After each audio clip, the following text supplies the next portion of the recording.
High, চলো চিকেনের একটা ভীষণ সহজ এবং ভীষণ তাড়াতাড়ি হয় একটা রেসিপি বানাই। 700 গ্রাম চিকেনে 80 গ্রাম মতো দই দিয়ে দিলাম।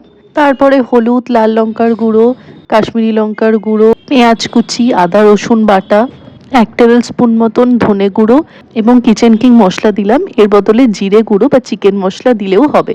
আর তাতে দিয়ে দিলাম আলু এবং কয়েক টুকরো পেঁপে আর দুটো গোটা রসুন। পেঁপে মাংসে আমার বেশ ভালো লাগে, আগে তো শুধু মাটনে খেতাম, এখন চিকেনেও বেশ ভালোই লাগে। পরিমাণ মতো লবণ দিয়ে দিলাম আর দিয়ে দিলাম 1 চামচ মতন, মানে 1 চা চামচ মতো সর্ষের তেল দিয়ে ভালো করে ম্যারিনেট করে রেখে দিলাম। তারপর একটা প্রেশার কুকারে 2 টিস্পুন মতন সর্ষের তেল দিয়ে তাতে একটুখানি হলুদ আর 1 চিমটে কাশ্মীরি লঙ্কার গুঁড়ো দিয়ে 3-4টে মতো কাঁচা লঙ্কা ফোড়ন দিয়ে দিলাম। তারপর এতে দিলাম একটা বড় মাপের পেঁয়াজ কুচি এবং পেঁয়াজটা ভেজে নিয়ে তাতে মাংসগুলোও দিয়ে দিলাম।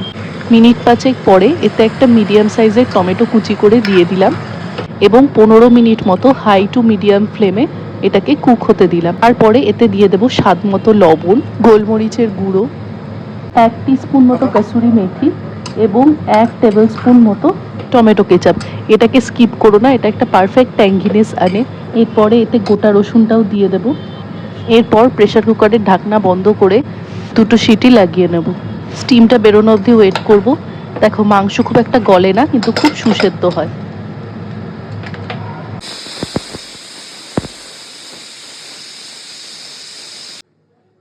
স্টিমটা বেরিয়ে যাওয়ার পর প্রেশার কুকারের ঢাকনা খুলে একবার লবণটা দেখে নিয়ে 1/4 টিস্পুন মতন গরম মশলা এবং ধনেপাতা কুচি দিয়ে নেব। তারপর গরম গরম ভাতের সঙ্গে সেটা পরিবেশন করব। রুটির সঙ্গেও বেশ ভালো লাগে। ট্রাই করে দেখো আর জানিও কেমন লাগলো। টাটা।